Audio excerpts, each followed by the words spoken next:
When we're thinking about organizational culture, especially at a time where we find, ourselves in a very pivotal moment in most organizations across this country with how do we move forward. A lot of my work is really innovative because it pushes people to think beyond what we usually know and what we usually do. DEI today is more than a buzzword on a billboard. It is creating safe spaces for varying perspectives, ideas, and experiences without fear of being canceled because you don't conform. Let's tear down the walls together and build a new foundation with an open mind and understanding that the world revolves around the context of perspective. Hello, and welcome to another live taping of the Perspective View podcast. I am your host, Tamiria Jordan, and I am thrilled to be joined by Mykella Auld. She is going to share with you all tonight how she fosters innovative organizations that prioritize the holistic well-being of employees. We are going to talk about her personal journey and her role as the founder and chief executive coach at the Workwell Studio. We will talk about her work in building justice-oriented work cultures and her commitment to reducing barriers to access and success for all employees. And I have had the pleasure of working directly with Mykella and look forward to her sharing all of the great work she is doing. So welcome to the show, Mykella. Thank you for having me. I'm really excited to be here and have this conversation with you.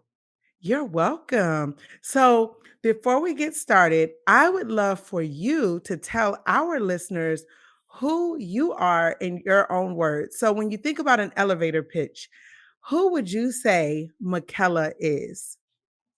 That's a great question. So, I think most simply, I believe in the priority of individual and collective well being, and I'm committed to reducing barriers to access and success in these ways.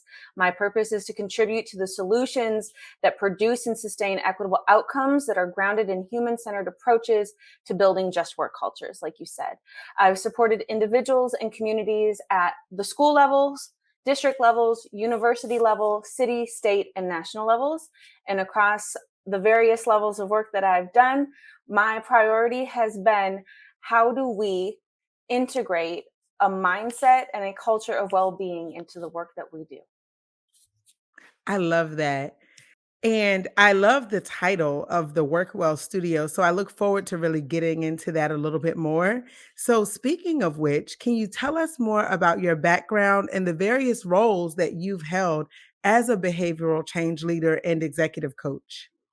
Yeah. So I am, my undergrad is sociology and anthropology. So my foundation is very much how do we deconstruct norms and systems and practices and behaviors across cultures and really get in and dissect where they come from and what they're based in and understand how that is informing our current society, informing our past society, and then perpetuating these same ideals onto the future and what that looks like, and really getting in and understanding. I think the idea for me that I've spent a lot of time talking with organizations around is there's an idea in sociology considered pro-social institutions, and we consider education a pro-social institution, and in a lot of ways it is.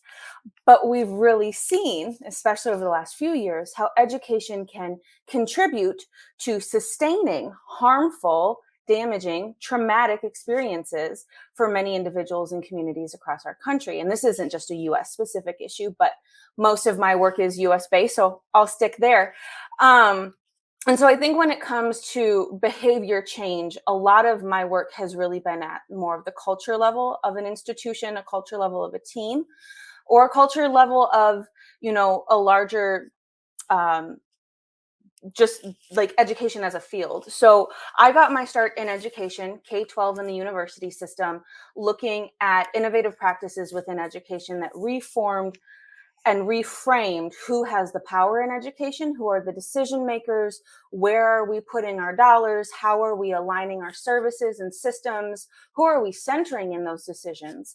And so from very early on, a lot of my work was very community based, very much driven by the communities that we are working in, that I find myself in on a day to day basis. But then over time, I was able to move into spaces where my scope looked at systems and procedures at a city level, at a state level, building out coalitions and networks, and working at things at the national level. And what I saw was they all had a very common thread of how do we integrate, um, the passions that each team brings to the table with like the community why that this work is so necessary. So how are we bringing, the organization and those that the organization is claiming to serve together to have a shared vision and a shared why. um, and that's really difficult work if we don't have clear understandings of what needs to be the shared priority, and building consensus and coming to, the grounding place where we're all in this together kind of thing. And that requires a great deal of equity work, a great deal of justice work. And I hope that as we have this conversation today, it requires a great deal of wellness and well-being work, which I'll talk about a little bit more, I think, later on, but that's not what we usually think of in the US. I'm not talking about like let's go get our yoga on, or like you need to get some bath bombs for a bath. Talking about like integrated, holistic, whole human, whole community well-being, um, which really wraps in a lot of equity, a lot of anti-racist foundations. And so, yeah, that's really what I've been up to and where I've been and where I'm going. I love that. And I love that you said reframe and reform and really bringing individuals together. And that was actually one of the very first presentations I saw was regarding the work that you had been doing in terms of bringing individuals together and their collective experiences. So, speaking of which, that leads me to the second question. How does your experience in collective well being research inform your approach to coaching leaders and also helping develop innovative organizations? Yeah. That's a great question. I sometimes feel very honestly like I don't get to use the word innovation in my work because as a society, we think about innovation so much around tech. And especially with where our like societal conversation is right now, we think around like AI and all of those things. But innovation work is really anything that is stretching, pushing, reorganizing, reimagining, recentering, different spaces, people, ideas, concepts in different ways than they have before. And so when we're thinking about organizational culture, especially at a time where we find, ourselves in a very pivotal moment in most organizations across this country with how do we move forward. um, a lot of my work is really innovative because it pushes people to think beyond what we usually know and what we usually do. I think so. I'm working on a presentation, and one of the ways that I've decided to try to like capture this idea is there was a like one of the first memes that came out. I think it was 1964. It was like a comic strip at the time. It was the anger transference one where the boss yells at the employee. The employee is a man in this situation. It's the 60s, unfortunately. Sorry. But the boss yells at the man. The man goes home. He yells at his wife. The wife yells at the child. The child goes and yells at the cat. I think we all are very familiar with this idea. I didn't realize that originated in the 60s. I knew about that growing up when I was like in middle school in the 90s. Like that was integrated into Right. me. And now as an adult, I'm like, oh yeah, that's absolutely the norm. Why is that the So true. norm? That should not be the norm. And that speaks to the level of power and presence our institutions hold, our organizations and workplace hold in creating the culture and the norms for our larger society. And so, from that lens, I think I've really been able to help teams and organizations push themselves to think about things from a wellness perspective, a well being perspective of if we're creating that much anger, frustration, pain, harm, maybe even depending on how it's done, actual trauma in the body of a human in the workplace, that continues to carry with them throughout the rest of their day and the rest of their life. It impacts their relationships, it impacts their self-worth and their view of themselves, it impacts how they may choose to raise their children if they have children.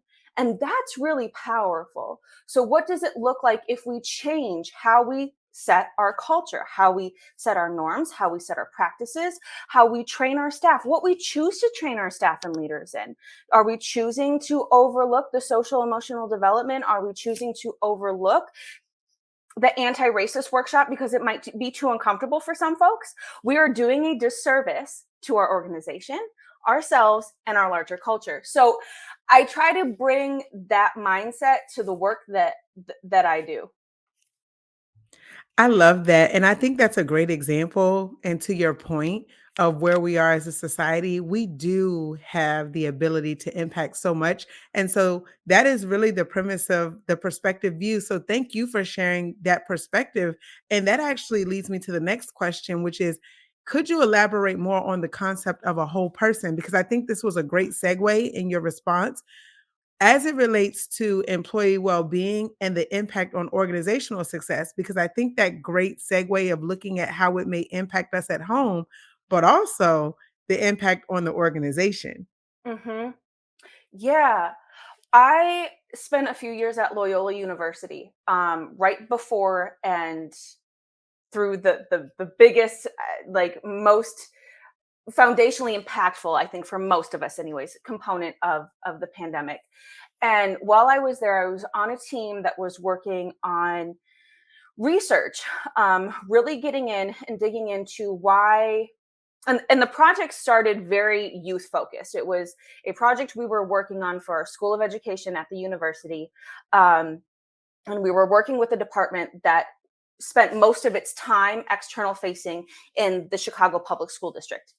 And so we were working with that team to really figure out why what is called social emotional learning in the schools, why social emotional learning was not being successful in a lot of schools. Was it the curriculum? Was it the implementation? Like what was happening? Why wasn't this working the way that everybody was saying it should be working?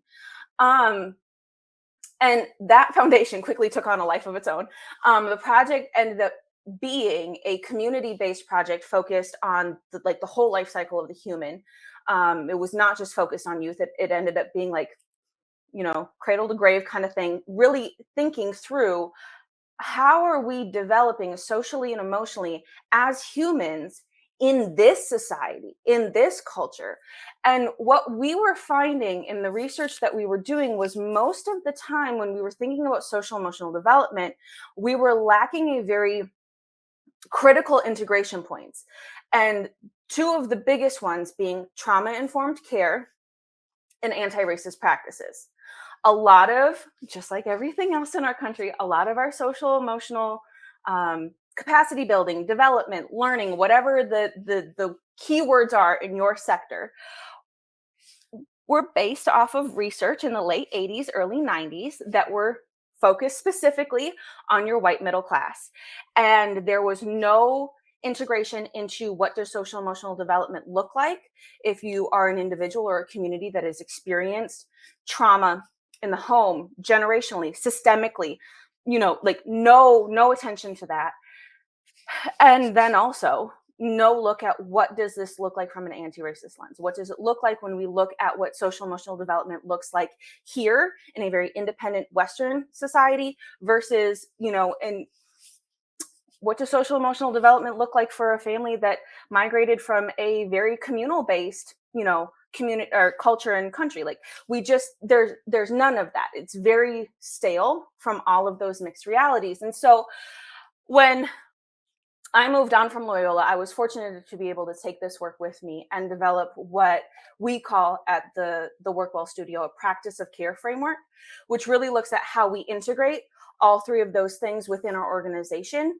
Um, because frankly, we spend a lot of time having social emotional conversations with youth, and we don't with adults. And it shows up in our workplaces and how we handle conflict and how we do resolution and how we do, restoration and, the microaggressions that show up every day and the way we just like allow that to like roll off our back and move on and act like it didn't just hurt us. And those things really need to show up in the workspace if we're going to be able to push things forward. So that is one piece of it. The other piece is something that's called the 8 dimensions of wellness, which is a framework that really looks at the intersection and the necessity of focusing on 8 different dimensions of your well-being: your social, cultural, physical, your career, occupational, spiritual, intellectual, financial, environmental, and your emotional, mental.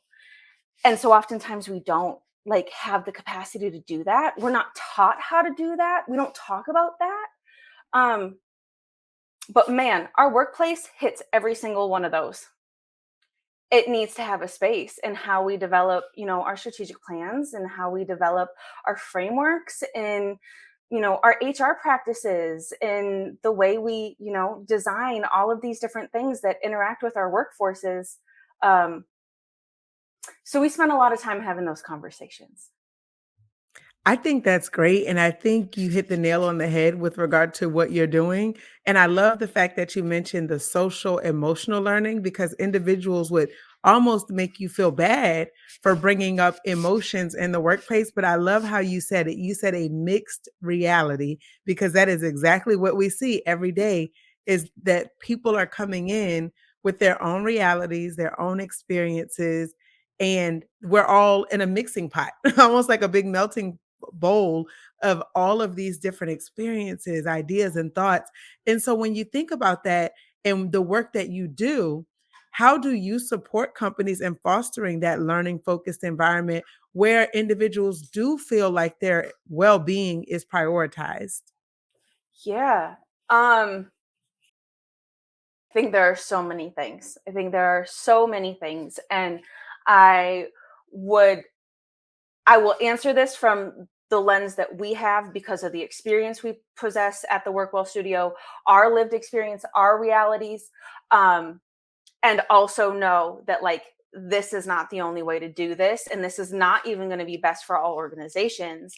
And we have that conversation. We're very upfront about this is what we do. If this isn't the right fit for you, we want to call that out. We don't even want to engage if we're going to perpetuate harm or disrupt systems that aren't going to be benefited in this way. But the way that we do it is to look at the culture of the organization and determine, are we working in a mastery based culture, or are we working in a learning based culture? And if we're working in a mastery based, we need to really get in and figure out, why does everybody have to be perfect all the time? um, Having conversations around how perfectionism is rooted in white supremacy, rooted in very toxic cultures. That's just in and of itself isn't going to work, isn't going to be sustainable, and has never worked. um and having to start from there. If we're starting from a place where there is a little bit more of yeah, we've got more of a learning culture, we want to be able to develop, we want our employees to have a say in how they develop, we want to be able to provide the tools and the resources so that they can develop how they want. And also we want to see workforce development that aligns with our priorities. Then then we need to sit down and figure out, have you talked to your employees? Have you had a conversation about what they want, what they need? Does your performance management system include professional development, include learning and development related items in your annual reviews? If they do, have we aggregated that data? Have we looked at that? Have we also then gone, and once it's all aggregated, we have a clear picture, have we disaggregated that to see where it falls across different groups? Have we had those conversations? And if we haven't, then we need to start there. If they are yes, we've got a learning culture, we've done all of these things, we're still feeling like there's something missing, we're still feeling like there's a gap here where our employees aren't getting what they want, or we're not getting exactly what we need, we're seeing still some discrepancies there, then I think it's time that we sit down and have a conversation around the reality of learning in our country and in our culture, and really dig into the fact that historically and currently, learning spaces are rarely safe for individuals and bodies that are marginalized, that receive oppression regularly upon them, and that these experiences as adults are carried into the learning spaces when we ask staff to engage. So, what somebody experienced in high school is likely to show up again in their adult learning space. And that disrupts the power balance, disrupts, the positionality. That brings with it, a long list of trauma for many of our communities and our employees. And then once we've done that, once we've constructed a traditional learning environment for our adults, they're not going to be able to engage then if they're coming to us with that reality, because they're not going to feel like I'm showing up as my 44-year-old, upper management self who's ready to make some decisions and really engage. It's like, nope, this space was toxic and harmful to me. I now feel some of those same insecurities that I felt when I was 15. And so then you need to sit down and have those conversations. And as leadership, you need to be honest about those realities and understand that there may not be necessarily anything you can do to change that reality that folks have experienced.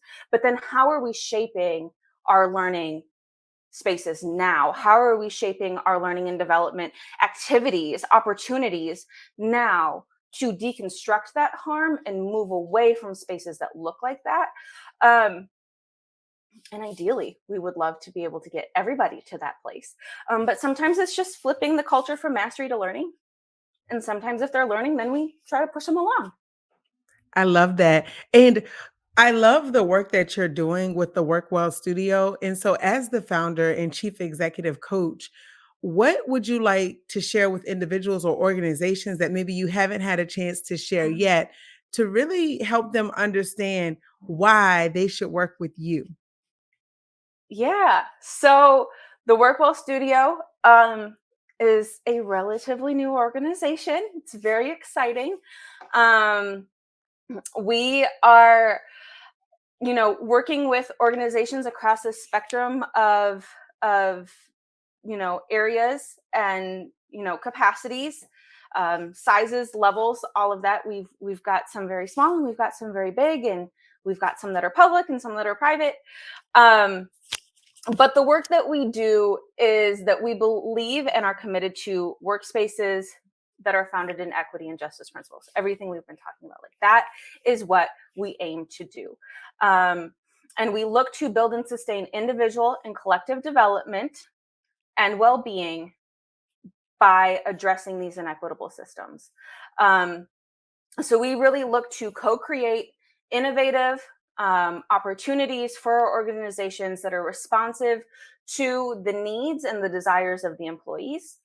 Um, and so we get in and we really look to understand, who is at the table, and what folks are looking to do, and what voices have been excluded and what groups maybe have not been appropriately responded to. And so we offer three programs: executive coaching at the individual and team level. We have a culture of well-being program, which focuses so much on everything that we've been talking about. And then we do have an integrated learning and development program, which really focuses on how to develop internally, and then what does that look like externally in our service delivery model, for organizations that have that. So that's what we do at the organization level. We do some things for individuals as well. Very nice. And I think that you've really given us a taste of what it's like to work with you, and based on the things that you're focused on, I think that really will help individuals understand why it's so important, why it's so valuable. So, when you think about the key principles of what you shared in terms of systems-based and human-centered approaches, when you think about building justice work cultures, what are some key principles that you would tell individuals to keep in mind? Hmm. There are a few things. And again, I want to be very clear, this is not a comprehensive list. Um, there is so much that comes to the table to do that work. And also, We need to make it attainable and not scary. that's So, that's fair. And then two, you don't want to give too much, but we really want individuals to realize, you mhm. know, this is why you need Mykella on your team. This is why you need her to come in and help you all identify how you do this work and do it well. Yeah, so we prioritize 5 key principles, knowing again that it is not fully encompassing of everything, but in our experience, this is maybe the a good place to start for most. Psychological safety, cultivating an open and growth-oriented, workspace. Individual well-being skills, so equipping leaders and staff with tools for personal and team well-being across multiple dimensions. So looking at like my own well-being impacts your well-being, impacts their well-being, which impacts how much work I can get done today versus how much time I'm going to spend on the phone with you trying to diffuse a situation. Um, and also impacts how often we hear microaggressions, how often microaggressions are allowed, how often that turns into just a complacency when macroaggressions happen and nothing transpires. Anyways, sorry, moving on. There's a lot to talk about there. And then accompanying that, anti-racist practices, creating spaces that challenge and dismantle racism, discrimination, and prejudice in the workplace. Human-centered development, so placing people at the center and problem solving and designing processes around the people first. And then bringing in our good and trusty data. So looking at how we best utilize data to inform our decision making and identify opportunities for growth, especially when we're talking about very like shifty, shady grays, like incongruent, like it's very hard to put a pin on some of this. And the information you're going to get back, like you said, is going to be different across all realities. And so we need some of that concrete information. We need as much of that as possible to help inform decision making. I love that. And I really just appreciate your openness and transparency. And I think you've given us a lot of things to consider from a different perspective. And I think that's starting the conversation, which is great. So again, thank you for sharing and joining to share that. And some of the questions I realized you've touched on how you work with organizations and really help them look at where they are so you can design an experience that works well for them. Mhm. So I feel like that covered a couple of the other questions I had, but there are two more that I think we probably could cover in terms of the work that you do, even outside of your organization. So I know that you are also on the Community Wellness Advisory Board, and you have the opportunity there to work on various approaches that really help individuals promote that thriving wellness across different cultures and communities. Would you like to share more about how that helps you in your role as the founder and chief executive at the Workwell Studio? Yeah, absolutely. So I have had the pleasure of serving on a community wellness advisory board for a community that is located just outside of Minneapolis, Minnesota. And this board has been around for about 10 years, and I've been on it for several years. But with everything that has happened in the Minneapolis communities in recent years, there is a lot of work that has changed and informed the priorities of this board in a lot of unique ways that so in the work that I do, I've been able to see a lot of different things that happen across a lot of different cities and communities across the country.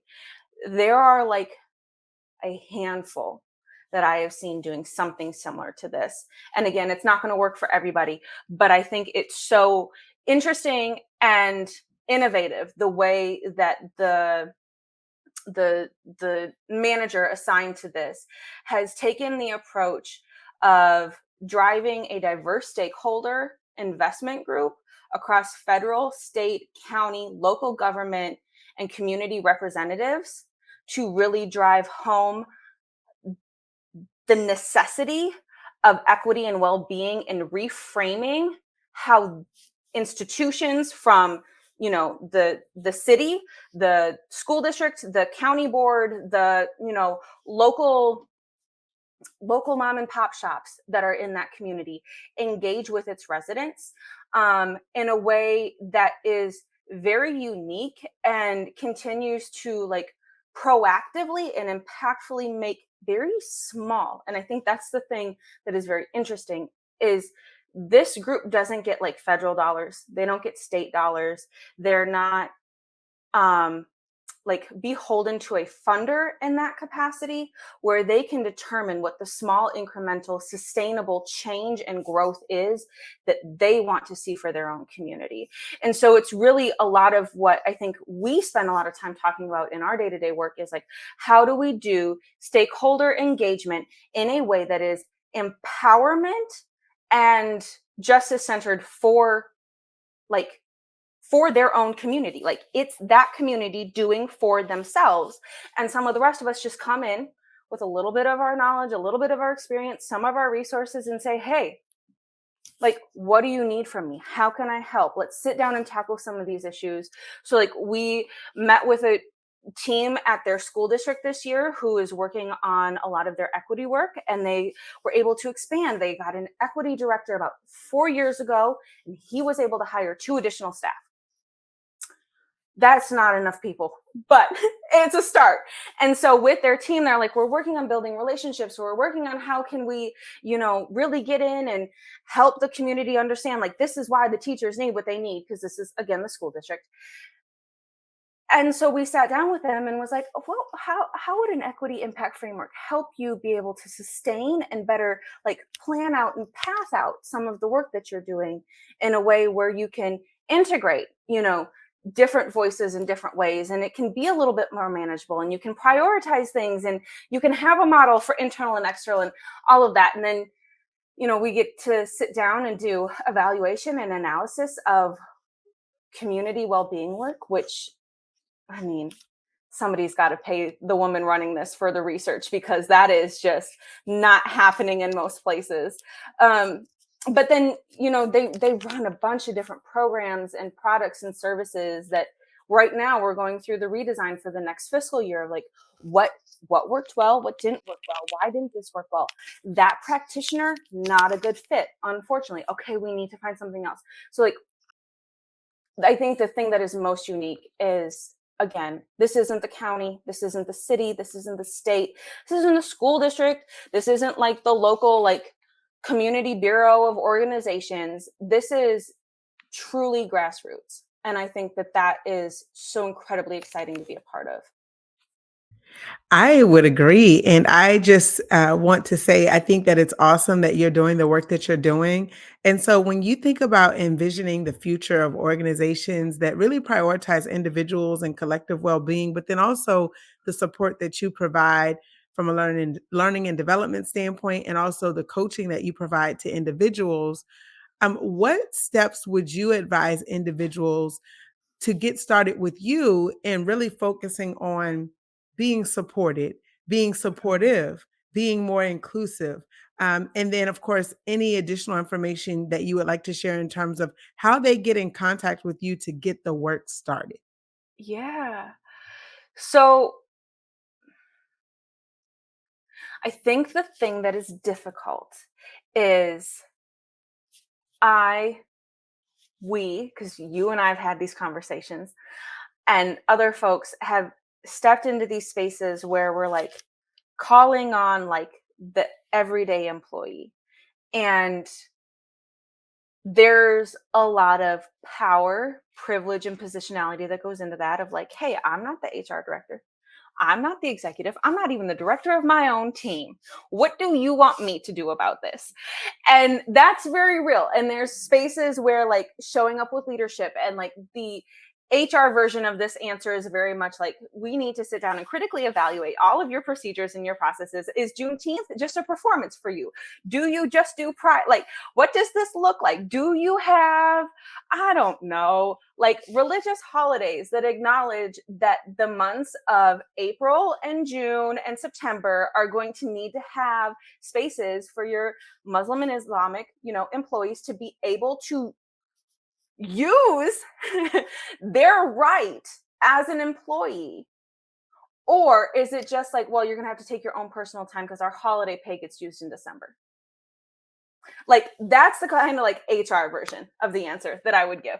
So like just know, like I would say, like for folks that are listening, like we have these conversations with leaders, we get into all of that. But I would say for most of us that don't find ourselves in those positions in our own organizations, things that we can do really go down to like what aligns with your values and your capacity. So do you understand your why and why you're showing up for the work that you're doing? If we don't know why we're there or our why is no longer working for us, do we have, and sometimes we don't, and this question is asked with no judgment because we've all been there so many times, and I've been there, and I am a white human. I do not understand the reality of so many other folks.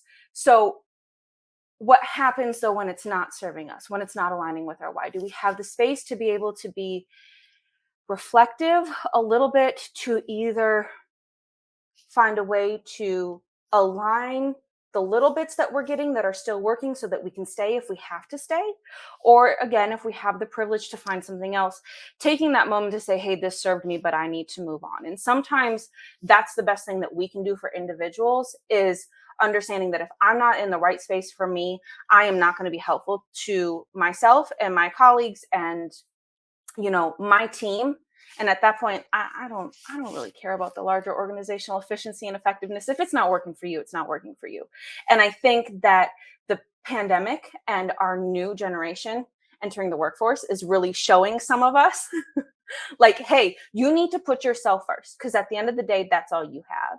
And so I think our work with individuals really focuses on like how are we aligning our well-being across who we show up as an individual and as an employee together so that there's less dissonance, there's less friction, there's less harm that happens. Um, and if we're in a place where that's jiving for us right now and we're working and it's good, then what does it look like to step out and say, hey, you know, I'm going to do what every leadership and management book says of like leadership isn't a title, it's like how you show up in a space. And I'm going to decide that for myself, I'm not going to continue to stand by and watch as we perpetuate harm in a certain way. Or I'm going to sit down and have a very honest conversation with, a manager about how I don't really know that us focusing on our effectiveness and our efficiency is the right performance indicators for our teams. Have we thought at all about the fact that we're humans? Have we thought about how, like, if you're not doing things from an equity standpoint, you're never going to be as efficient as you could be ever. You're just never. The research and data shows that. So I think for me, it's like kind of a come as you are, kind of like potluck kind of situation where like if you need to get out, know that and get out. If you're in a leadership position, sit down and do some reflection and work with us, work with our team. We are looking to have HR conversations with you. We're looking to have, strategic planning conversations with you. We're looking to do coaching with your leadership. If you're like, hey, I'm middle management, or I don't have anybody who reports to me, I just show up and work, but I don't really like how this is happening, reach out to us too. We do audits. We audit an organization, provide them with the feedback and the information, and they can decide what to do with it. But I think something that we're all being reminded of is like the idea that you work for your employer is not true. Your boss should work for you. Like you're doing all of this, and if they're doing nothing but making your life more difficult and adding to that statistic that came out that was in the New York Times a few weeks ago of like 70% of employees say that their boss has a higher impact on their mental health than their partner and their doctor. If you find yourself in that situation, let's chat. Let's do something. Like we can do something. That should not be the reality we find ourselves in. Um, yeah. If you share that disruptive spirit, we're here for it. I love it. And you know what I thought about earlier when you were sharing is the work working well. So the Work Well Studio is a great title for what you do. So Mhm. I love it. And you know what's interesting, a different perspective is the fact that what you just shared, that in and of itself, it shouldn't be considered disruptive, although we know that it would be, but technically, it's healthy, and it's so interesting how people view conflict. Like what you said earlier, the very first example that you provided spoke volumes because we show up oftentimes how we've been treated. And so I think that it's awesome that you're doing the work that you're doing. So to everyone listening, definitely visit theworkwellstudio.com. The link has been scrolling across your screen. Also connect with Mykella on LinkedIn. And I always like to ask this question. Is there anything that you wish I would have asked you that I didn't? That way, if there's anything else that you want to share that we didn't get to cover today that you would like to share with our listeners, so that they can connect with you and so that they can work well. Mhm. Mm. Anything I wish you would have asked? Nothing is coming to mind. I think the only thing maybe that I like left out of my last answer that I think can be important for people that are on the fence of like, okay, yeah, you're asking me to do a whole lot of like woo woo, fluffy feeling work, and I just don't have time for that. Like, this does not apply to me. This is not my priority. This is not how I see things. Like, back in the day, we didn't do that in the workplace. Like, again, that is a lived experience, that is a lived reality. That may be hard for some of us to accept, but we have to accept them all if we're going to say we're going to, or like hear them all. We don't have to accept them all, but we have to hear them all if we say we're going to hear them all.